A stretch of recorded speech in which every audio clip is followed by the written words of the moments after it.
Welcome to Ren Behind the Practice. I'm Sophie Campisi. I'm a holistic business builder and startup expert. Every week, I sit down with practitioners, coaches, and healers to explore what's really happening behind the scenes of building a holistic, mission-driven business. After hundreds of these conversations, one pattern has become impossible to ignore. Great work doesn't automatically become a great business. Not because people lack passion, skill, or dedication, but because building a business requires a different skill set than doing the work itself. And when no one teaches us those skills, we often spend years investing time, money, and energy into our businesses, only to wonder why the results don't always match the effort. Together in these conversations, we explore the dreams, the uncertainty, the pivots, the breakthroughs, and the blind spots that shape the journey of building a practice. My hope is these conversations help you recognize what's happening in your own business so you can stop guessing, start seeing things more clearly, and build a business that's as impactful as the work that you do. Today's guest is Sheila Gardner. Sheila is a vocal and wellness coach. She works with individuals on proper vocal techniques and stage presence, as well as a holistic approach to health and wellness for families. She also teaches educational classes on how to shift to a more non-toxic lifestyle. Sheila, it is so great to have you here. Thank you so much for showing up and having this conversation with me today. It's good to be here. Thank you.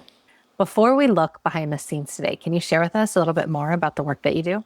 Well, so I kind of have a dual purpose, if you will, with what I do.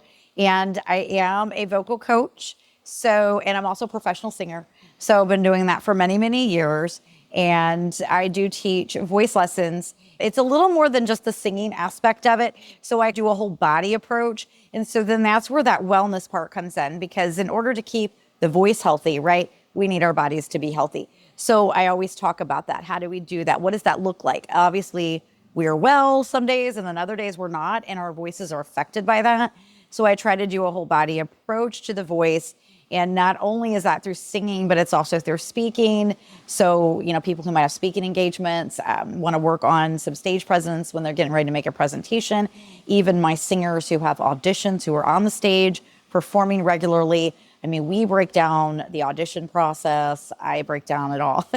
And so I work with a lot of worship leaders and work on vocal techniques there, just all of those things that go along with being in front of people and, presenting, teaching, those are things that I work on. And then also just helping those families, live healthier, better lives. And yes, starting to turn some of the products they use and say, hey, what can I do to stay healthier and find some things that are less toxic every day. So when it comes to like the behind the scenes, the business side, would you say that people still are mainly or only coming to you for voice stuff? And then once they're engaged with you for voice stuff, that you do other things like the wellness and the non-toxic? Or do people come to you for other reasons as well, like as the starting point for why they connect with you? It's a little bit of both. So I do, it always feels a little funny when advertising and I talk to people. So I do call myself a professional vocal and wellness coach just because I feel like it kind of all works together, but it just depends. So I do have a lot of students who do come to me, for, voice lessons or from some training, and they want to learn proper techniques. And in my studio, I'm always diffusing oils. I have, they know about that. I have people who ask me about products. I'll even suggest things to students.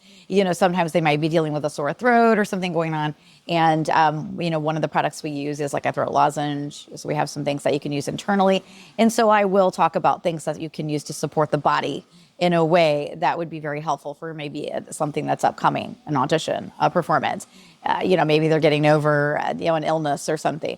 And so it does kind of work that way. But then I also do have people that I talk to at maybe a vendor event or just online social media, or someone reaches out to me through my website and they want more information about a specific product or there's a specific issue they're dealing with.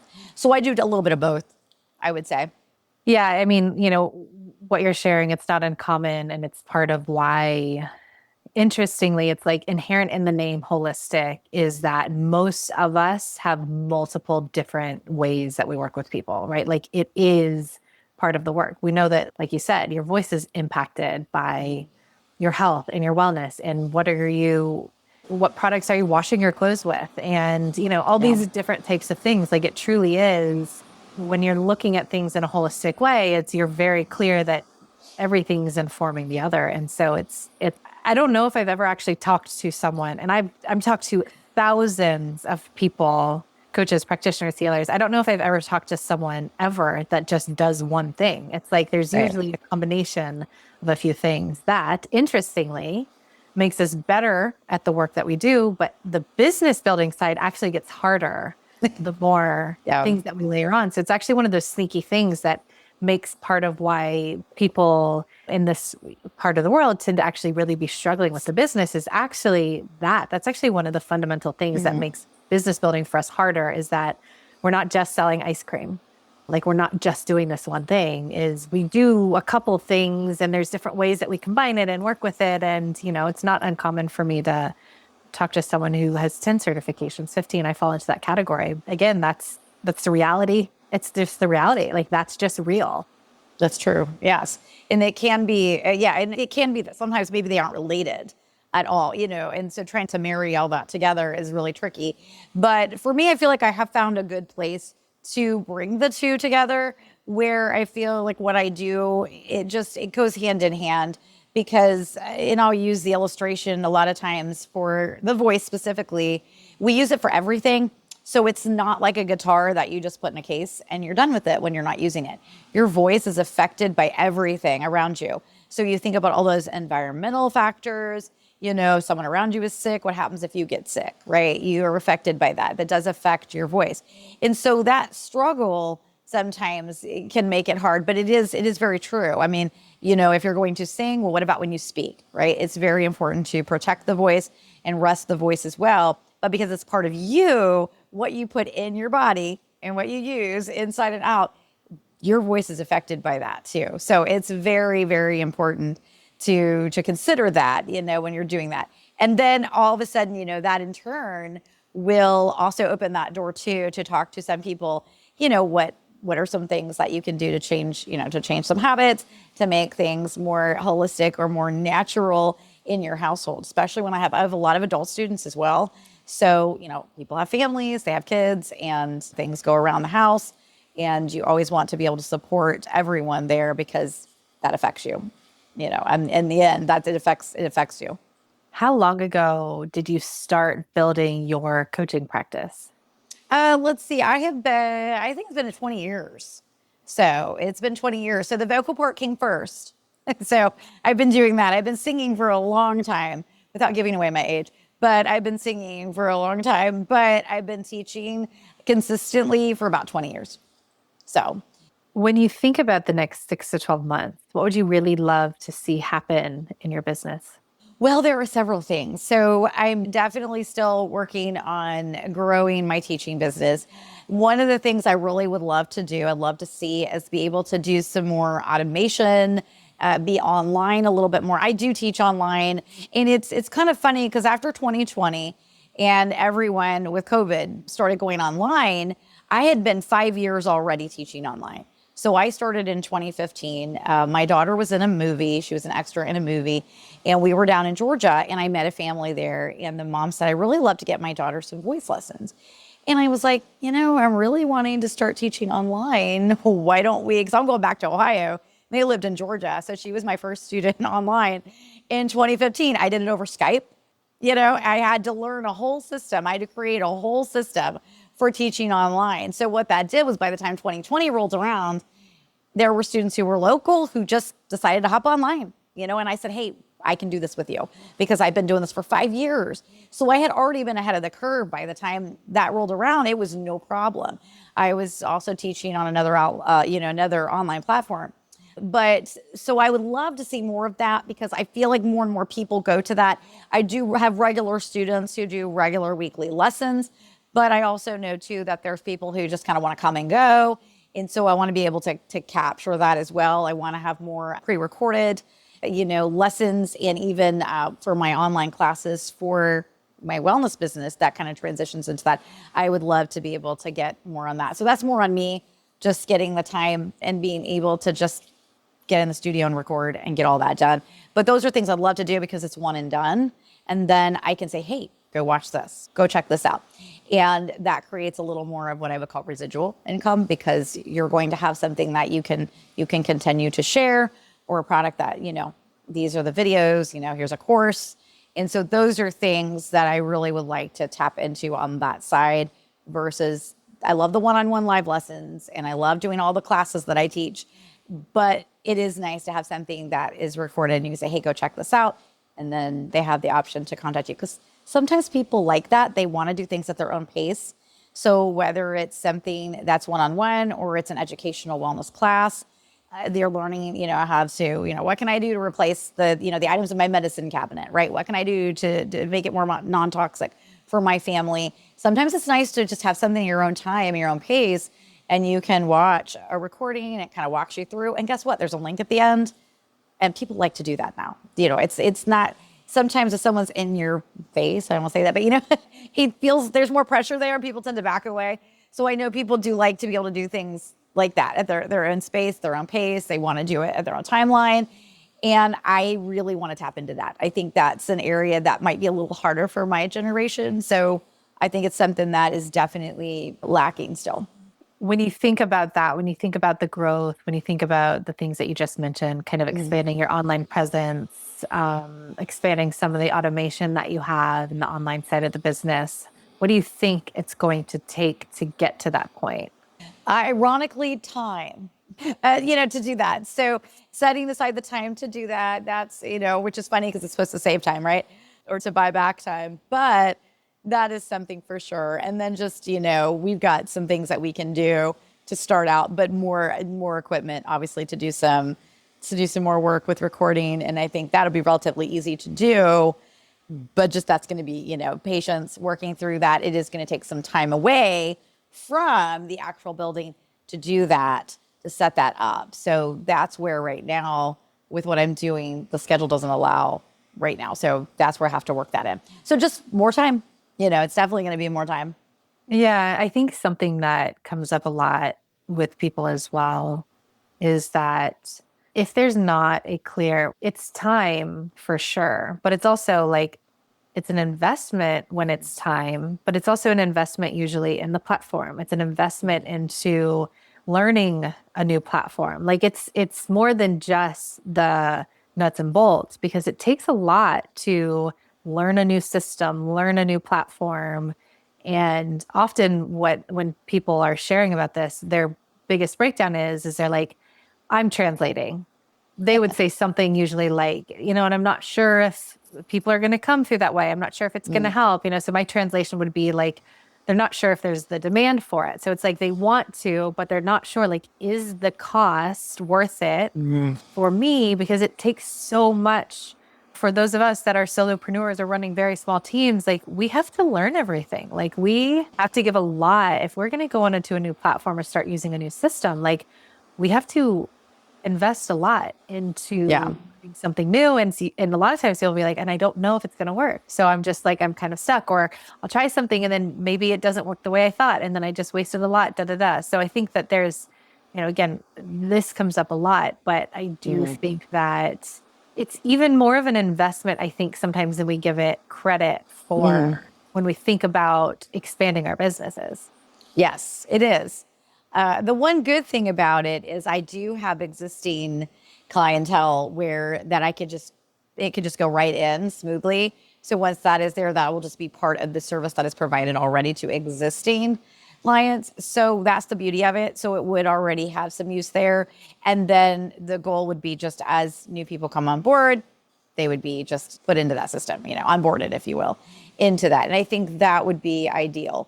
And just, having a space like that, so that way everything's there. And I think plus it's also a nice way to introduce some of the more, organic or holistic, natural, services and products that are offered, because there could be a nice transition there too within that space.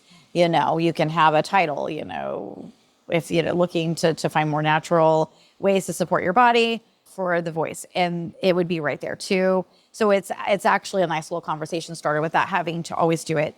Not that you don't want to be organic, but if someone's looking for something, it's going to catch their eye, and then they're going to see it and catch it. So there's ways I know that it can definitely work and be beneficial. But once again, it is about marketing. So, if you're going to put that in to something, you're going to put that effort in, you're right, you have to learn something. So there you have to be committed to be able to market it and find a way to do that to make it successful. So it is, yeah, it's definitely a commitment for sure. What for you has felt hardest or heavier than it should when it has come to entrepreneurship, solopreneurship, building your business? Oh man, probably no vacation days. So it's one of those things where that's probably the trade-off. Sometimes I love it. So I would still never want to go back to a 9 to 5. I would not want to work for a corporation. I did that when I was younger and it was not a good experience for me. And people just don't care about each other. It's very cutthroat and it's all about the bottom line, right? And it was not for me because that's not the kind of person that I am. I want to be very authentic. I want to be very real. I don't like to be real salesy. I just didn't want to have to do all that. And I think, but that's the hardest part sometimes because when you're doing your own business, it is hard sometimes because so you make those sacrifices. There are times when if you're going to do that, you have to put in, you have to make time for the time off because if you're getting paid for working, right, and doing your own business, when you're not there, right, that's kind of the trick. So that's why I said residual, trying to find things that work for you when you're not there becomes truly a business, not just self-employed or you own your own job, so that's kind of why, but I do love what I do. So it is well worth it. One of the things I have loved, I've been self-employed for a long time. My husband as well. We both work together. We both are, we're doing similar things. He's a full-time musician, but he's also with me on that wellness, we're also doing all the wellness stuff together. And I think that's what makes it, very interesting that every time I would look at, man, is this working? Is this working? Oh, maybe I should just quit and go get a job. And then it's like, no, no, no, no. I always think, no, I would not love that. I would not want that, So I love the freedom that I do have, that my time is my own and the schedule. Plus my kids are, I have one daughter who's married already. And then my son turns 18 next week. And then I have a 16-year-old daughter. So my kids, I've pretty much been home with them for the majority and I've homeschooled. I love being there. I love being in those moments. Obviously I do work and I have schedules and stuff. I had just told my kids a little bit ago, hey, I'm getting on a call, just so you know. And, they know because my husband and I both work from home and we love it. We love it. I know it's hard sometimes and it is tricky. There have been times we haven't been able to take the vacation we wanted, or we haven't been able to do certain things just because of that sacrifice. But the time that we have, I think outweighs that. But it does make it challenging sometimes when you don't, I'd say that would be the only thing is just working that in. You have to be intentional to work it in. Otherwise it does make it challenging sometimes because you're always working, right? But do you ever really have a day off? I guess you do. But at the same time, it's not like a 9 to 5 clock in, right? You're on. So you get a message, you get a call. It's just like having a child in a way. It's like your nervous system is structurally coupled to this thing that even if you're not sitting down working, like it's operating, like you're holding it. Yeah. Your nervous system is attached to it. You're holding it. And of course, highs and lows in business, especially in the lows, it's like, sure, you're walking away from your business, but like your brain is just, you're noodling about stuff. Things are sitting and with certainly, a lot of what you said, it's also like, you can take time off, but like things don't move forward unless you're moving them forward. Yes. It's like, that's part of the difference. It's like, sure, when you're working for a big company, you don't have to come, everything's going to keep going because there's the whole thing. But when it's just you or it's a small team, it's like there's pressure to work because you're the one that's fueling it, right? Like you're fueling the engine. Oh, yeah. Essentially entirely alone. Yeah, it is one of those things what you have to think about, right? And of course, there are many times where my schedule is very full. And, there is a little bit of a shift sometimes where things might not be as busy, for a few weeks, things might, slow down, and then it ramps back up again. But that's because I'm usually pretty good at marketing. I'm usually good at, and then of course there's a lot of word of mouth that comes from that too. But I also do, I also get out there and I market, whether it's in person or it's online through social media, so I feel like there's like that constant, even when my schedule's full, and I've had appointment after appointment, and I don't think I can fit anyone else in, I will still, I will still book. I mean, I have blocks where I can't book people. I have other things going, but there are times when I will book, and it's almost like, man, I don't know that I can do this. But schedule opens up, someone cancels, and so things happen in life. That's natural progression of how it goes. And so that's what I have told my husband before. That is one thing I've told him. I was like, I feel like it's a constant hustle. So that's the one thing that's why we're so driven to work towards something that is, going to create some more passive income. And that's one area that we look for, especially as we get older, because we know, there's a lot of physical demand to some of the stuff that we do. And while we love it, we know there will come a time where we're not going to be able to do everything that we're doing now. So you have to take that in consideration and plan for that. And I think that's one of the reasons why we're looking to, to add in a different business model, not to totally like replace what we do, because I love what I do and I love working with people. And I'm very much a people person, and I just love to connect with people. And I like to be no nonsense when I talk to people. And maybe that's what's been I don't know, maybe it's been a positive. No one's ever said that to me, but maybe that's a positive in it, because I literally have made appointments before in the past and I'm like, give me 5 minutes. And it's like, I will tell you what I'm doing. I will give you some information. And if you're like, nope, this is not for me, out the door, you'll never hear from me again. Like, I don't want to, because I'm always telling people, I don't want you to get something you don't need or want. So I'm always like, I don't like to sales anything. So it's like, let's chat. Let's have a little chat. Let's see if it's something. Let's talk and find out if this is for you. And if not, boom, I'm out. And that's how I've always been with stuff, no matter what it is. So yeah, I totally get that. And I agree with that. I actually was just on a call with someone before I got on with you, and we were talking a lot about this, because I'm like tweaking some things in my ecosystem, because I talk to so many people that it's almost like drinking out of a fire hose. It seems like, oh, how could you have a problem if you're surrounded by all of the people that, and like clients or potential clients and all this? Well, actually, if you have too many, that can make it harder. If I only talk to 6 people in a week, it's way easy for me to follow up and whatever. Yeah. But I talk to so many people, and it goes both ways. I want to know who wants me to keep talking to them. Sure. For both sides, for me and for them, because like it needs to be both ways. It's like, I don't want to waste their time. Also, I don't want to waste my time. And so it's like, I need to do a better job. And I, little things like the follow-up email that comes to people and certain things. It's not sales. They're not sales calls. They really are more like, hey, raise your hand calls. Like, if you want me to keep talking to you, this is like a great signal for me to keep talking to you, because I don't have to. A lot of people come on to the podcast and they come on for the podcast. The podcast is like standalone. The goal of it is to have the conversations and to cultivate this. People listen and they learn and they don't feel alone.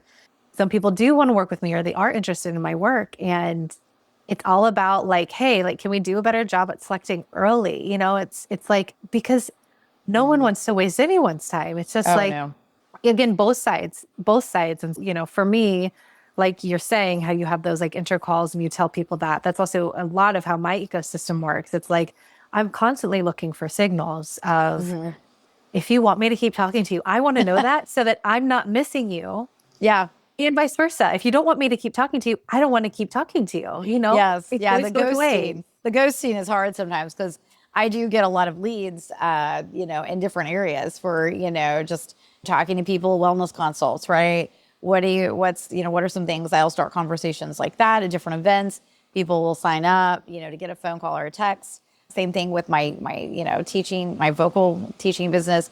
I will get leads and I will reach out. And after a couple times, if nobody responds, but usually when I respond to them, I will let them know I'm following up. Regarding your request. I don't do the capital your, but it's basically I am responding to you reaching out. And, it's one of those things where I'm not, I just want to know and I also will ask questions, because sometimes it's like, if it's not a good quality lead, or it's not someone, that I don't know what they're looking for, and is it really going to be, valuable for their time and for mine? I totally understand what you're saying, because I have, I've had some situations like that where it's like, I don't really know that this is going anywhere. Not very often, but every once in a while you get that type of thing that happens, Yeah. and it just varies. It just depends. But I always like to keep the door open. I always like to keep that communication open. So, I mean, that is a challenge too sometimes, just because people will reach out and then you want to connect with them because you say, absolutely, that I can help you there, right?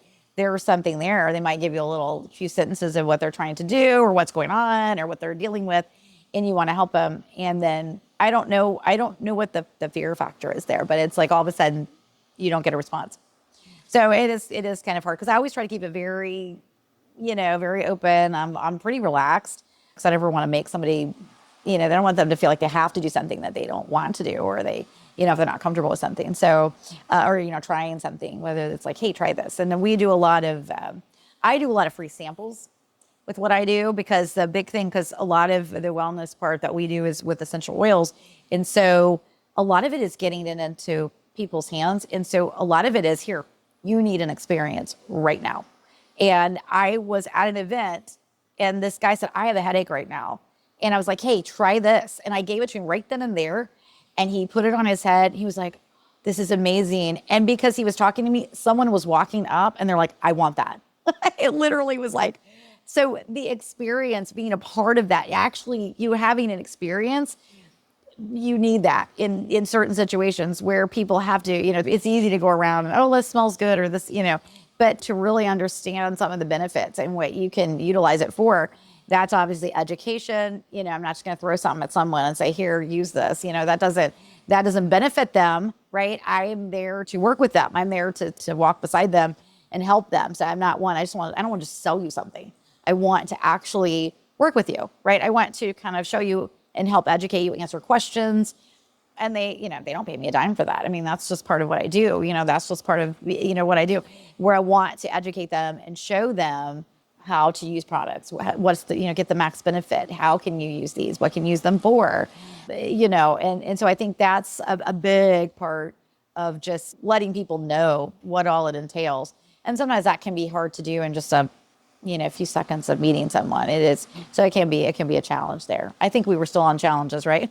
Yeah, no, I think, Heaviness. yeah. I think, It's I don't just, know. well, Kind it's of like, went it's a off there. fine line. It's a fine line. I think that for so many years, people were bombarded by cringy sales I think we're going to have to all work together to come out of that and trust a little more, and realize that it's all about relationship building. But again, that's on both sides. You said something like, I don't know what the fear is when someone will just ghost and not text back. It's like people are afraid of getting sold to, because if they want to say no, they don't feel comfortable saying no. Yes, That's a true. problem. If like we all had higher trust, and if someone felt confident being like, hey, thank you so much, this isn't a good time.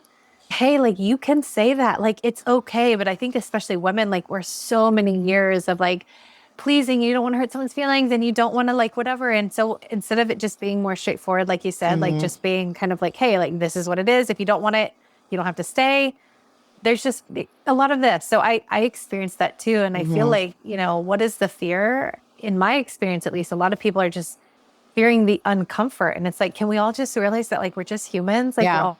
we're all doing work and we can help people. If it's not a good fit, it's not a good fit. It's fine. Like nothing's wrong. But like, can we keep the flow going? Can we keep those conversations going? Can we not be so afraid of someone, this and being like, hey, it's not the right time, or reach back out to me or whatever. And I feel like that's part of the clog that I run into for sure. And I see people run into all the time. It's just that I think because for so many years, people got bombarded by criticism, which is like, I'm going to send you, and I get it all the time. I'll look on, if someone DMs me a cold DM more than 3 times and I haven't responded, I will block them, because it's like, I haven't responded back a single time and you are still bombarding me. You're still sending me. And so I think it's that. I think it's just like coming out of the old way. There's been a lot of broken trust. It's kind of cringy. People are kind of over that, but that's just the reality of what it is to be coming into it and kind of showing a new way. And we have to kind of like be leaders in that way. And, similar to how you said you work, it's also how I work, is like, I will never convince someone to work with me. I genuinely want to know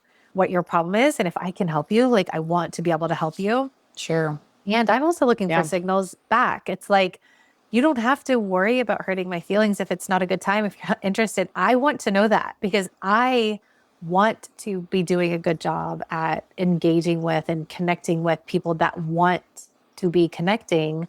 And I don't have a lot of time. I don't have all the time in the Yeah. world. So also I want to know if it's someone's like, not feeling it. Like I would love to know that because Yes. Just be both upfront. ways, just both sides, both ways. It goes both ways.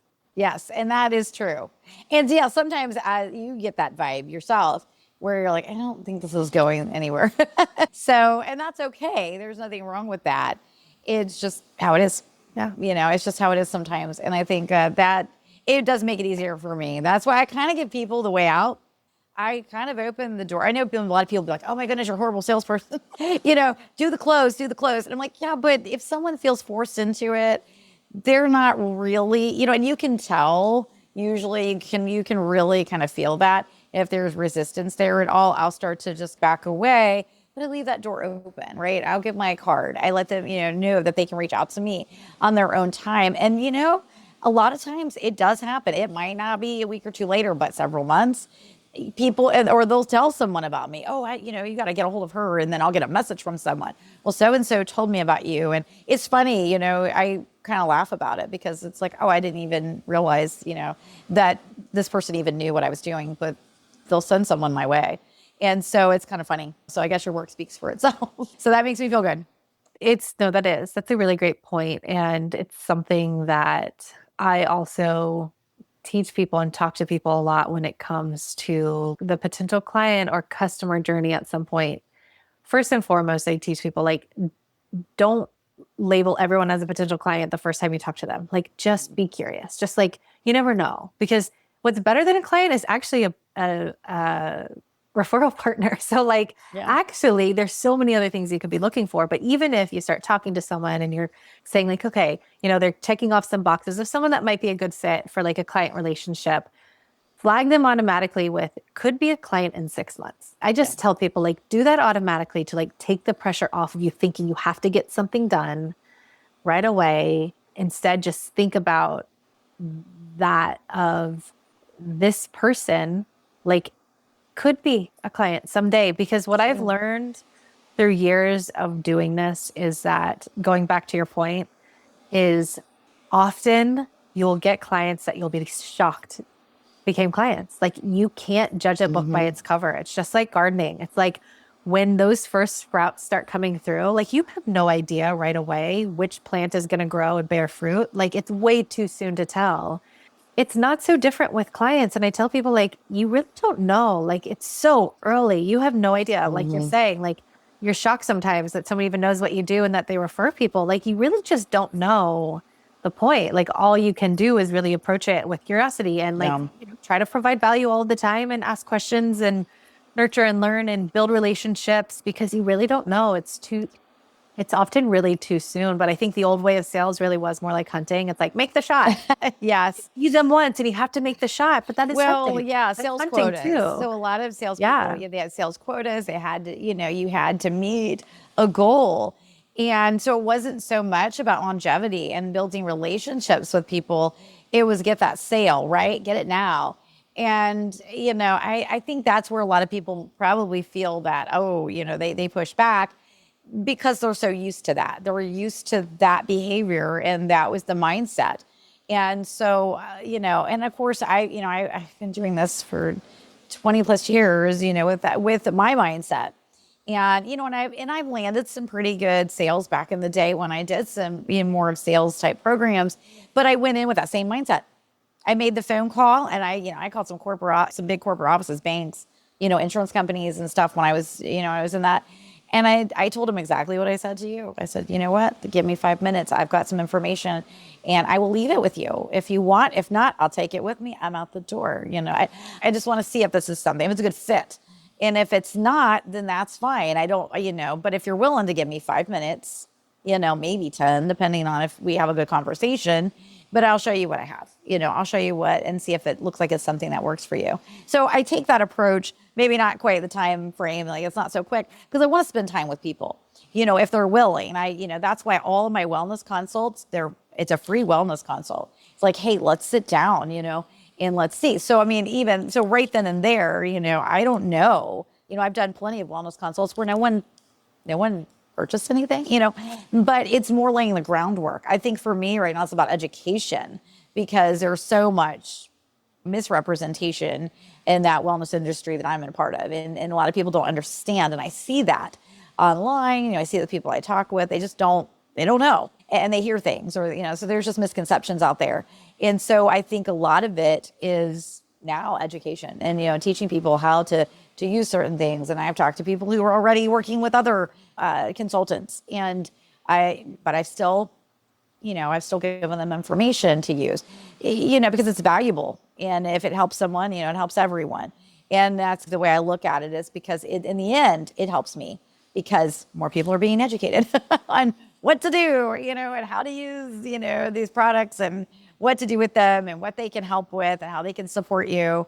And even same thing with teaching, the voice. It's all about, there's a lot of technique. There's a lot of things that people come in and they're doing the wrong things. And so my job is to sit there and say, hey, let's try this. Let's try this. And what I love about that too is I had a student recently, just a few weeks ago, very first voice lesson. And she told me, she goes, I always feel like I sound like a little child. I said, my voice just sounds like a little kid, and she's an adult. And I said, okay, let's do this. And so we worked on a specific song, just part of the chorus. And I gave her some techniques on how to sing. I wish I would have recorded it. It was hilarious. Her face, she sounded so different. Her voice changed so strong, and her eyes, and she just couldn't get over it. And I was like, there you go. And so I love those moments. I love those moments when there's a breakthrough or when someone, gets relief from something or whatever it is that I'm dealing with. That is great for me. I love that because, it makes me feel like, what? I'm doing the right thing. I'm doing what I'm here for. And it's huge. It's a small thing. A lot of times that's where the change is. It's in small things. It's not always in a big moment or, this big revelation. It's in small changes. And that's what I always try to tell people, whether it's in voice, whether it's just in wellness, make those small changes. Don't feel like you have to just do a 180 overnight, in a situation, because a lot of times it's not going to happen that way. A lot of times that's too much for us. Our minds can't, we can't do that much change. We have to do it in small pockets. And what does that look like? What kind of modifications can we do in those areas? And those are the things that give people hope. So you need something kind of small and immediate. And that's what I usually go for, is something to let's show you what can be done. But let's start with one thing. Let's start with one thing. Let's see what happens. Let's go there. And you build trust with people that way too. You build that connection, you build trust, right? And so that's important for me. I want to share something with them that I know will be better for them in one way or another. And that to me is huge, because then right there, I've built a connection. I've built some rapport, and I want them to know that, and I care about them, as a person, specific. This is for you. This is specific for you. And it's not just, I'm pulling something out of a hat that, it's just generic. Last question before we wrap up today. Sure. If you could wave a magic wand and have one piece of building your business suddenly become crystal clear, what would that be? What would make the biggest difference for you? Ooh, the one piece of it to become crystal clear. Well, I feel like for the most part with what I'm doing, I think it is pretty clear, but I would say that there is some guesswork, I guess, in some areas. So being able, just to go in with confidence, which I feel like I do a lot with confidence, but I feel like maybe, I don't know, maybe more feedback from people, when they do have a positive experience, just kind of reinforcing that, that they do see that, that they do see some of that. I do get a lot, like I said, immediate responses, but sometimes there's other people who you might not get a response back. But as far as the business side of it, I think for me right now, the biggest challenge is I do want to see a little bit of I do want to pivot a little bit. And I'm not sure what the hesitation is with that. I know I'm really working to kind of streamline a little bit.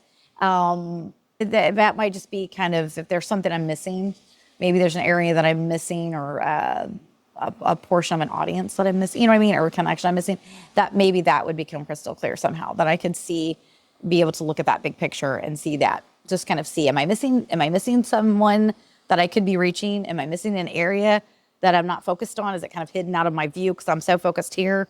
So maybe just me stepping back and being able to just stop for a moment and just kind of look and listen. I'm a very busy person, so sometimes it's hard to do that.